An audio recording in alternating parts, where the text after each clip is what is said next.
السلام علیکم۔ وہ کہیں نہ کہیں سے وسیلہ بنا ہی دیتا ہے۔ وہ اپنے بندے کو تڑپتا ہوا کبھی نہیں چھوڑتا۔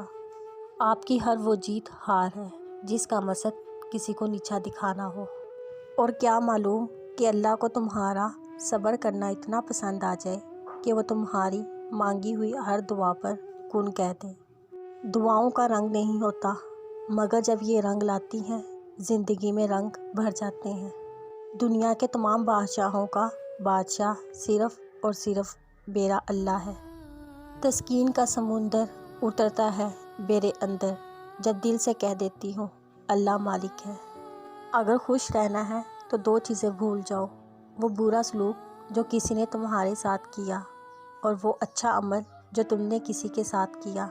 رسول اللہ صلی اللہ علیہ وسلم نے فرمایا، جس نے کسی ذمہ کو ناحق قتل کیا وہ جنت کی خوشبو بھی نہ پا سکے گا، حالانکہ جنت کی خوشبو 40 سال کی راہ سے سونگھی جا سکتی ہے۔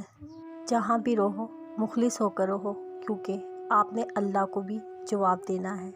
رسول اللہ صلی اللہ علیہ وسلم نے ارشاد فرمایا، حضرت موسیٰ علیہ السلام نے دریافت کیا، اے رب، تیرے نزدیک تیرے بندوں میں زیادہ باعزت کون لوگ ہیں؟ فرمایا، جو قدرت ہوتے ہوئے معاف کرتے۔ یہ مت دیکھو کہ کوئی تمہارے ساتھ مخلص ہے یا نہیں، تم خود ہر رشتے کے ساتھ، ہر اپنے کے ساتھ مخلص رہو۔ اگر کوئی تمہارے ساتھ منافقت کرے گا تو وہ اس کا صلہ اللہ سے پالے گا، اور تمہیں تمہاری مخلصی، تمہاری سچائی کا اجر بھی اللہ دے گا۔ جو کچھ بھی آپ دوسروں کے لیے دل سے مانگتے ہیں، اچھا یا برا، آپ کی زندگی میں آپ کو ضرور ملتا ہے۔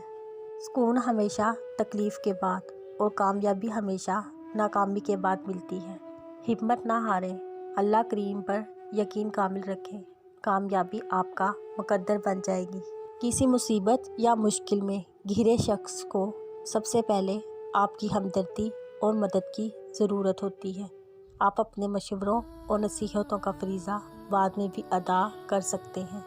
غصے کی حالت میں کبھی بھی برے الفاظ استعمال نہیں کرنے چاہیے۔ تھوڑی دیر میں آپ کا غصہ ٹھیک ہو جائے گا، لیکن کسی کو آپ کے لفظوں سے لگے زخم شاید تمام عمر نہ ٹھیک ہو سکیں۔ زندگی تب سے بہت آسان ہوگی جب میں نے سمجھ لیا لوگ لوگ ہوتے ہیں، لوگوں کو لوگ مل ہی جاتے ہیں، نہ کوئی کسی کا انتظار کرتا، نہ کوئی کسی کے نہ ہونے سے مرتا۔ ویسے بھی لوگوں کی مثال ان پرندوں جیسی ہے جو شجر کو سوکھتا دیکھ کر کہیں اور آشیانہ بنا لیتے ہیں۔ جب کبھی تمہیں اپنے رزق میں کمی نظر آنے لگے تو کچھ مال اللہ کو دے کر اللہ کے ساتھ تجارت کر لیا کرو۔